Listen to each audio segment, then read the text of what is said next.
रख हौसला वो मंजर भी आएगा, प्यासे के पास चलकर समंदर भी आएगा, थम के ना बैठ ए मंजिल के मुसाफिर, मंजिल भी मिलेगी और मिलने का मज़ा भी आएगा। हाँ दोस्तों, मैं हूँ राज कोहली, आपका अपने YouTube channel teaching by R K Kohli में स्वागत है। आज हम आप लोगों के लिए लेकर के आए हैं फिजिक्स का फर्स्ट ही चैप्टर, क्लास 10th की फिजिक्स का फर्स्ट ही चैप्टर, जो कि है प्रकाश का परावर्तन और अपवर्तन। इस चैप्टर से हर साल बोर्ड परीक्षा में कम से कम 1 से 2 नंबर का क्वेश्चन पूछा जाता है। आइए हम देखते हैं अपने चैप्टर की ओर, जो कि चैप्टर का नाम है प्रकाश का परावर्तन और अपवर्तन। तो सबसे पहले हम जानेंगे कि प्रकाश होता क्या है, आखिर ये प्रकाश होता क्या है, आखिर प्रकाश है क्या। तो हम देख रहे हैं कि प्रकाश क्या है। तो प्रकाश एक प्रकार की ऊर्जा है। प्रकाश क्या है? एक प्रकार की ऊर्जा है जो हमारी आंखों पर दृष्टि संवेदना उत्पन्न करती है, जिससे हम क्या होता है वस्तुओं को देख पाते हैं।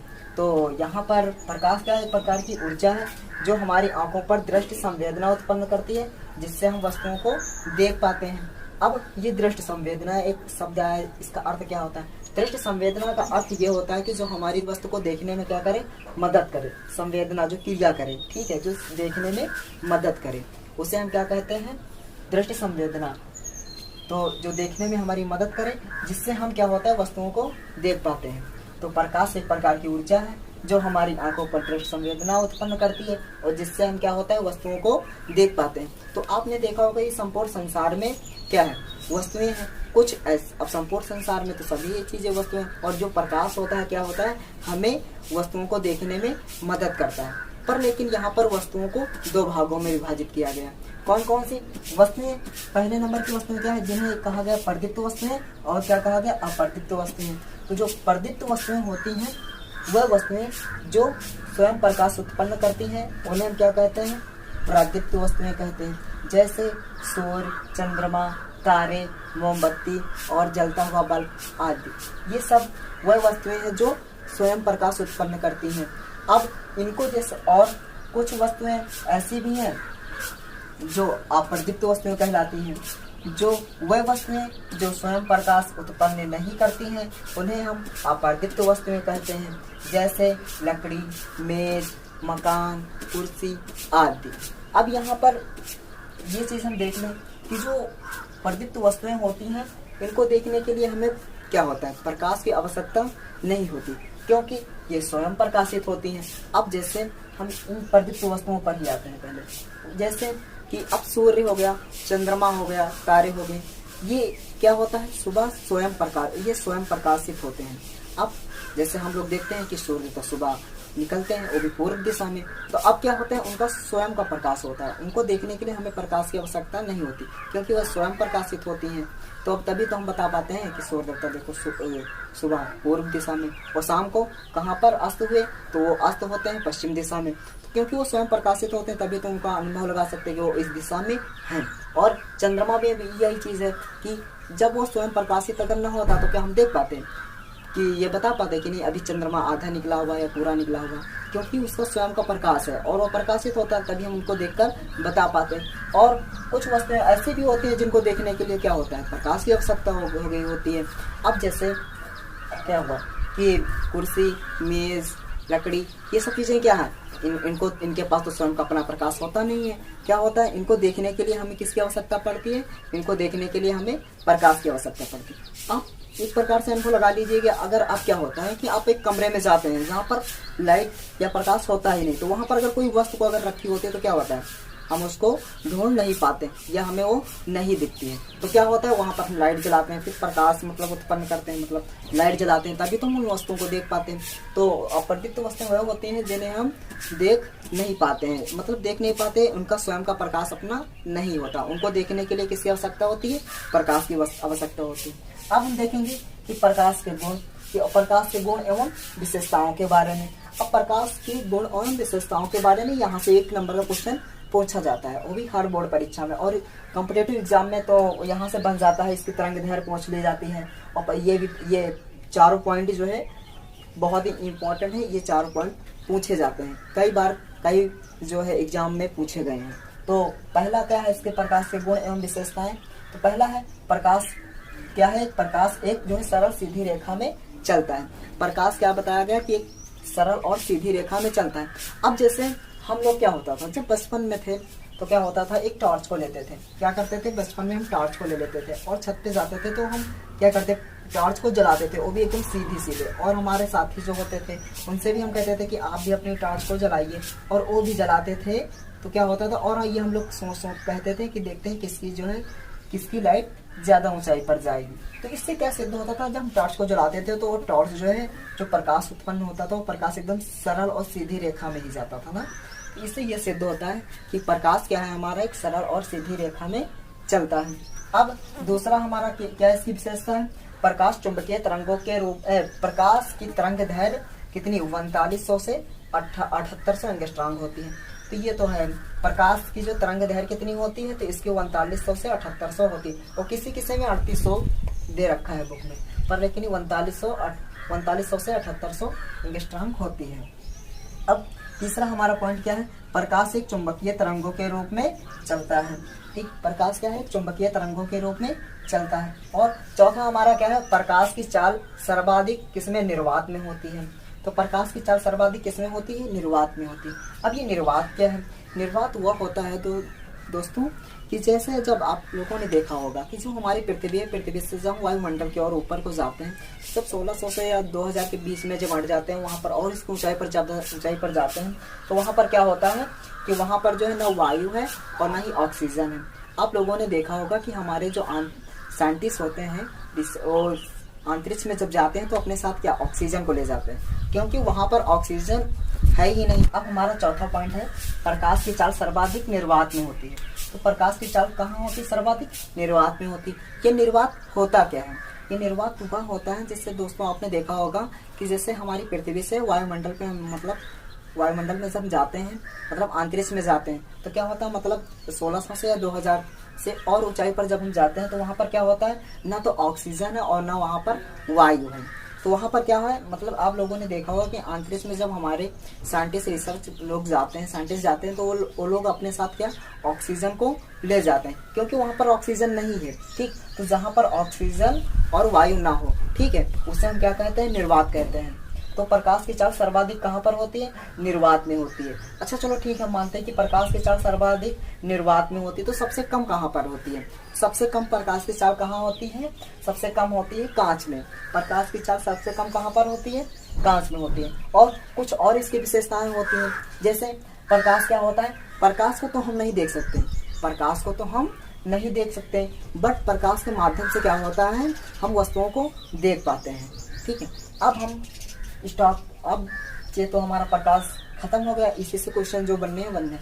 अब हम शुरुआत करते हैं अपना क्या अगला टॉपिक हमारा होगा प्रकाश का प्रकाश से परिवर्तन के नियम को पढ़ रहे हैं, एवं प्रकाश का परावर्तन और उसके नियम को हम पढ़ रहे हैं। तो इसके लिए हमें सबसे पहले किसकी आवश्यकता पड़ती है, हमें एक मिरर की आवश्यकता पड़ती है। किसकी आवश्यकता पड़ती है, हमें एक मिरर की आवश्यकता पड़ती है। और वो कैसा मिरर, यानी कि समतल दर्पण की आवश्यकता पड़ती है। हम क्या करते हैं, एक पहले दर्पण का तो निर्माण कर ले, तो इसके लिए हम क्या करते हैं, एक कांच की स्लेट लेंगे, एक कांच की हम क्या करेंगे, स्लेट लेंगे, स्लेट मतलब प्लेट एक ले लेंगे। अब क्या करेंगे, इस पर हम चांदी और पारे की क्या करेंगे, कलाई कर देंगे। इस पर हम चांदी और या पारे की कलाई कर देंगे। ठीक है, इस पर हम चांदी और पारे की कलाई कर देंगे। अब ये क्या हुआ, अब इसका जो दूसरा तल हो क्या बन जाएगा, परावर्तक तल बन जाएगा, यानी कि जो है हमारा दर्पण बन जाएगा। और कैसा दर्पण बन जाएगा, समतल दर्पण बन जाएगा। ठीक है, अब हम क्या करते हैं, ये दर्पण बन गया, तो ये हमारा क्या बन गया, ये हमारा जो नीचे वाला तल होगा ये हमारा क्या होगा, परावर्तक तल होगा, परावर्तक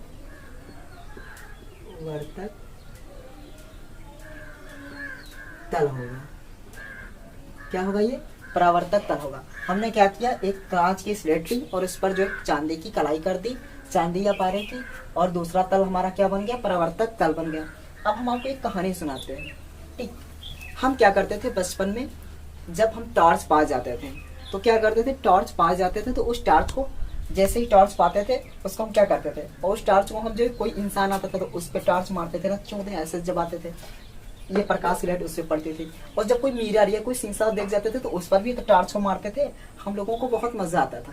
तो आज भी आपको वहीं पर यही काम इसमें भी करना है। हम क्या करते हैं कि आपको मान लेते हैं कि आप कहीं यहाँ पर हैं, आप यहाँ पर कहीं पर हैं, आपने क्या किया यहाँ पर अपनी टॉर्च को जलाया, और टॉर्च को जब जला दिया, और टॉर्च किस पर, ये शीशा है, आप मतलब बचपन में भी शीशे पे मारते थे, हम भी अभी यहाँ पर मार रहे थे। तो हमने क्या किया, इस टॉर्च को जलाया और कहाँ पर लाइट मारी मैंने, इस कांच पर मार दी। अब जैसे ही हमने प्रकाश को जलाया, यहाँ पर टॉर्च को जलाया और प्रकाश की किरणें भी हमारी चलना प्रारंभ हुई, और चल करके वो कहाँ पर आई, वो आ करके जो है इस शीशे पर मैंने मारी थी। अब शीशे पर यहाँ आ करके टकराई, अब इसमें शीशे पर पड़ी, अब शीशे में भाई जब टकराती हैं, अब टकराने के बाद में क्या हुई, ये कांच की किरणें वापस लौट आई। क्या हुआ, कांच की किरणें मतलब वो प्रकाश किरणें क्या हुई, टकराने के बाद में वापस लौट आई। अब हमने क्या किया, इन किरणों को हमने क्या किया, अब जो हमने जब प्रकाश मतलब टॉर्च को जलाया था, तो टॉर्च की प्रकाश यहाँ से चल करके आया शीशे पर, यहाँ पर पड़ा मिरर पे, और पड़ने के बाद में जैसे यहाँ पर पड़ी, इस पर पड़ने के बाद में वापस हो गई। अब हम क्या करते हैं, अब ये प्रकाश किरणें किसकी, शीशे की ओर मानते हैं, यहाँ पर ये प्रकाश की किरणें क्या हुई, शीशे की ओर आ रही, तो इसीलिए हमने इन किरणों को नाम दे दिया, क्या नाम दे दिया, आपतित किरण। क्या नाम दे दिया, आपतित किरण, हमने इनको कह दिया आपतित किरण। अब ये क्या क्या हो रहा, यहाँ शीशे पर टकराई, टकराने के बाद में वापस जा रही, तो यानी क्या हो रही है, परावर्तित हो रही। तो इन किरणों को हमने नाम दे दिया क्या, परावर्तित किरण। क्या नाम दे दिया, परावर्तित किरण,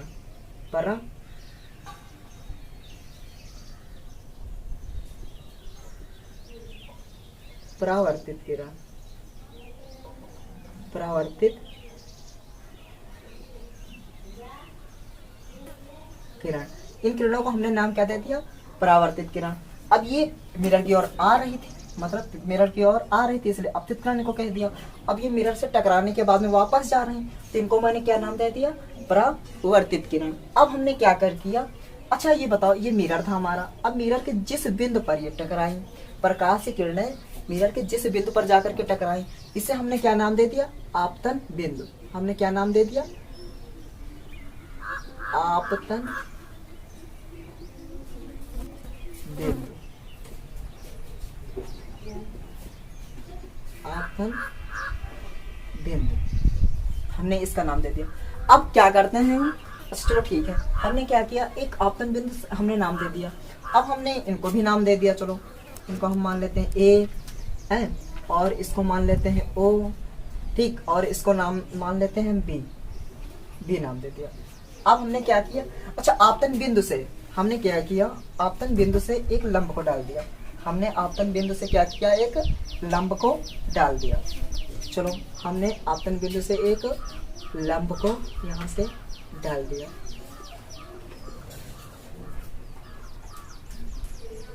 हमने आपतन बिंदु से यहाँ पर एक लंब को डाल दिया। चलो इसको कुछ भी नाम दे देते हैं, चलो इसको हमने नाम दे दिया क्या, एम। चलो हम मान लेते हैं इसको हमने क्या नाम दे दिया, एम दे दिया। अब हम देखते हैं यहाँ से क्या हुआ, अब हम यहाँ से परिभाषा बना सकते हैं। अब कैसे क्या किया कि जब देखो आप ये प्रकाश था, ये प्रकाश की किरणें गई थी ना, तो हम क्या कह सकते हैं ना इसको, जब प्रकाश की किरणें किसी परावर्तक तल से, ये देखो हमारा मिरर था, और मिरर क्या परावर्तक तल था ना, जब हमारी प्रकाश की किरणें किसी परावर्तक तल से टकराती हैं, और टकराने के पश्चात वह उसी माध्यम में वापस लौट आती हैं। वह क्या होती है, उसी माध्यम में वापस लौट आती है। और इसी घटना को हम क्या कहते हैं, ये पूरी घटना को हम क्या कहते हैं, प्रकाश का परावर्तन कहते हैं। हम क्या कहते हैं, प्रकाश का परावर्तन कहते हैं। बन गई ना डेफिनेशन, अब इससे आपको तैयार करना नहीं पड़ेगा। देखो बन गया ना, जब प्रकाश की किरणें, यहाँ से प्रकाश की किरणें क्या, जब प्रकाश की किरणें किसी परावर्तक तल से टकराती हैं, और टकराने के पश्चात वह उसी माध्यम में वापस लौट आती हैं, तो उसे हम क्या कहते हैं, प्रकाश का परावर्तन कहते हैं। अब इनको हम लिख सकते हैं, डिफिनेशन बना सकते हैं, कैसे, आइए देखते हैं। क्या कहते हैं, जब चलो इसको आपतित किरण भी कह सकते हैं, या और प्रकाश किरणें जब आपतित किरण जब आपतित किरण किसी परावर्तक तल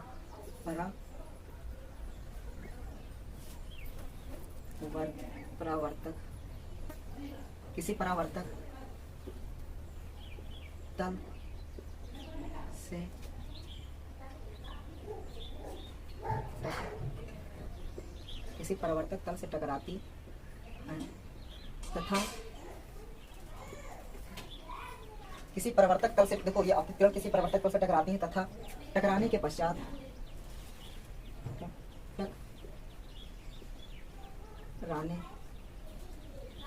टकराने के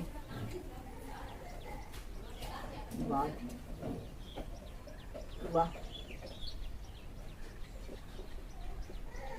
वह उसी माध्यम में जो हमने किया था वही तो लिख दिया। ये हमारा क्या बन गया, प्रकाश का परावर्तन का नियम। देखो जब आपतित किरण किसी परावर्तक तल से टकराती है, टकराने के पश्चात वह उसी माध्यम में परिवर्तित हो जाती है। इस घटना को हम क्या कहते हैं, प्रकाश का परावर्तन कहते हैं। अब हम देखते हैं कि इसके जो दो रूल्स होते हैं, वो दो रूल्स को हम अभी यहीं से ही डिफाइन कर लेते हैं। जैसा कि पहले रूल्स के अनुसार हम चलते हैं। क्या पहला नियम हमारा क्या कहता है, आइए हम यहाँ पर देखते हैं। अच्छा चलो हम ठीक, ये हमने तो क्या अब तक प्रकाश के परावर्तन के नियम को, प्रकाश का परावर्तन तो हमने जान लिया। अब इसके दो नियम, आखिर नियम आए तो कहाँ से आए, वो आए तो किसी इसी ही माध्यम से आए। आइए हम इसको देखते हैं।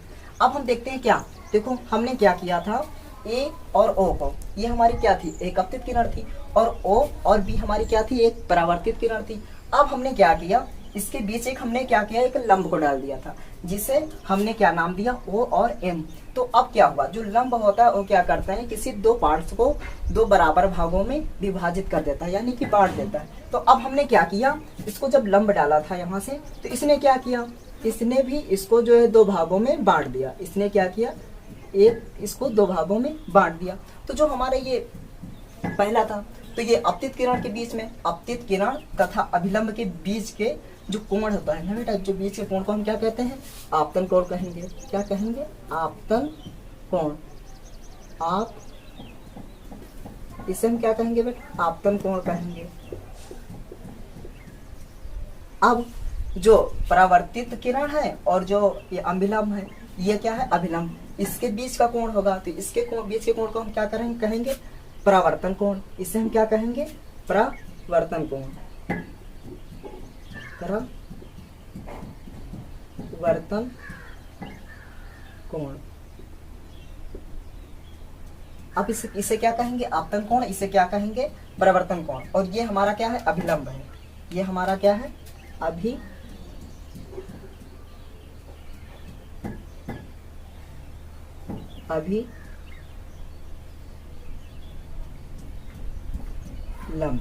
ये हमारा क्या है, एक अभिलंब। अब हमने क्या बताया था कि अभिलंब जो क्या होता है, किसी भी पार्ट्स को दो बराबर भागों में बांटता है। जैसे हम मानते हैं कि जो आपतन कोण है, ये हमारा, हम मान लेते हैं कि जैसे मेरा कितना 30 अंश का है, अगर ये 30 अंश का है तो ये भी कितने अंश का होगा, ये भी हमारे 30 ही अंश का होगा। ठीक, अब हम क्या कहते हैं, हमारा पहला नियम क्या कहता है, हमारा पहला नियम कहता है कि देखो क्या कहता है, देखो कि आपतित किरण, ये हमारी क्या होगी, आपतित किरण, और ये हमारी क्या होगी, परावर्तित किरण, और ये अभिलंब।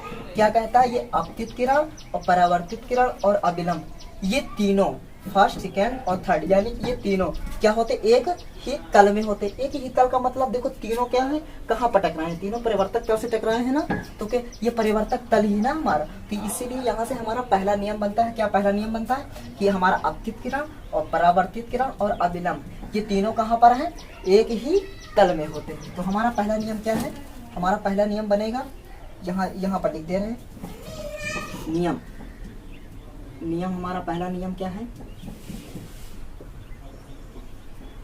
नियम नंबर फर्स्ट कहते हैं क्या, देखो ये आपतित किरण, आपतित अपवर्तित किरण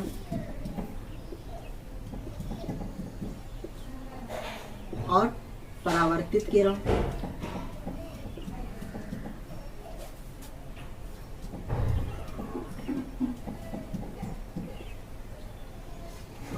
सॉरी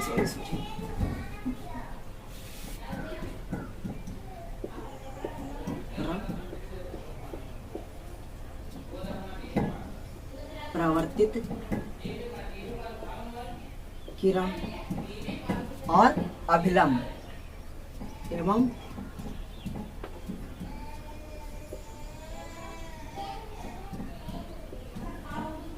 अभिलंब, ये तीनों किसमें एक ही तल में होते हैं।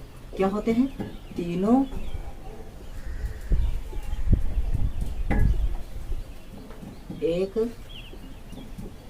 एक ही तल में होते हैं।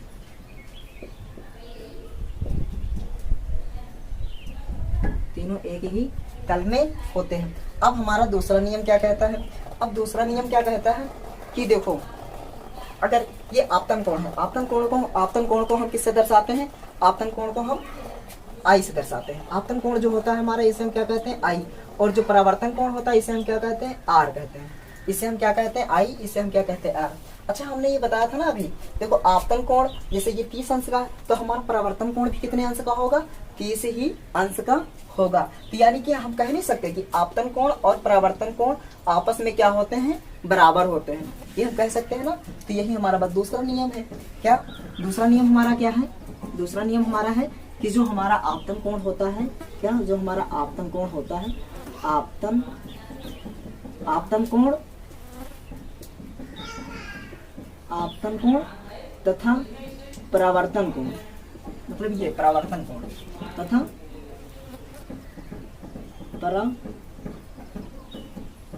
परावर्तन कोण, ये क्या होते हैं? बराबर होते हैं। ये क्या होते हैं? सदैव, मतलब सदैव बराबर होते हैं। सदैव बराबर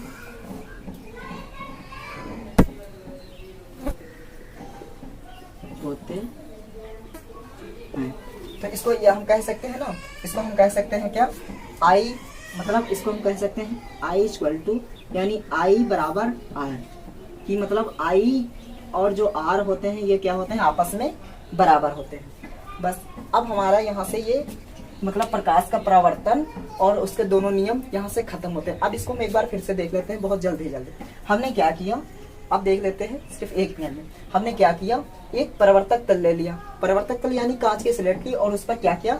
चांदी एवं पारे की हमने कलाई कर दी। फिर उसको परावर्तक तल बना लिया, दूसरे तल को परावर्तक तल बना लिया, यानी मिरर बना लिया। अब हमने क्या किया, इस मिरर पर क्या किया? एक टॉर्च ली या प्रकाश ली। प्रकाश की किरणों को हमने क्या किया? इस मिरर पे मारी। हमने मिरर पे जैसे ही प्रकाश की किरणें क्या हुई, जैसे ही शीशे पर पड़ी और टकराने के बाद में वो वापस हो गई उसी माध्यम में। तो क्या हुआ? तो जो प्रकाश की किरणें मतलब परावर्तक तल पर जो गई थी, इनको हमने नाम क्या दे दिया? आपतित किरण। और जो टकराने के बाद में वापस लौट आई, उनको हमने क्या नाम दे दिया? परावर्तित किरण दे दिया। तो ठीक हमने क्या किया, यहाँ पर इससे नियम बना लिया। क्या बना लिया? कि जब प्रकाश की किरणें किसी परावर्तक तल से टकराती हैं और टकराने के पश्चात उसी माध्यम में वापस लौट आती हैं, इस घटना को हम क्या कहते हैं? प्रकाश का परावर्तन कहते हैं। अब हमने क्या किया, प्रकाश के परावर्तन के दो नियम होते हैं। कौन कौन सा? पहला नियम हमने क्या बना लिया? पहला नियम बना लिया कि प्रकाश की जो आपतित किरण और ये परावर्तित किरण और अभिलंब तीनों क्या होते हैं? एक ही तल में होते हैं। और दूसरा नियम कहाँ से आया बेटा? दूसरा नियम हमारा ये आया कि जो आपतन कोण होता है और जो परावर्तन कोण होता है ये आपस में क्या होते हैं? बराबर होते हैं। ये हमारा बन गया मतलब प्रकाश का परावर्तन का दूसरा नियम। अब जो है अगले वीडियो में हम पढ़ेंगे जो प्रकाश का अपवर्तन का नियम पढ़ेंगे। ठीक है। अब अगर ये वीडियो आपको लोगों को अच्छी लगी हो तो वीडियो को लाइक एंड चैनल को सब्सक्राइब करिएगा। धन्यवाद।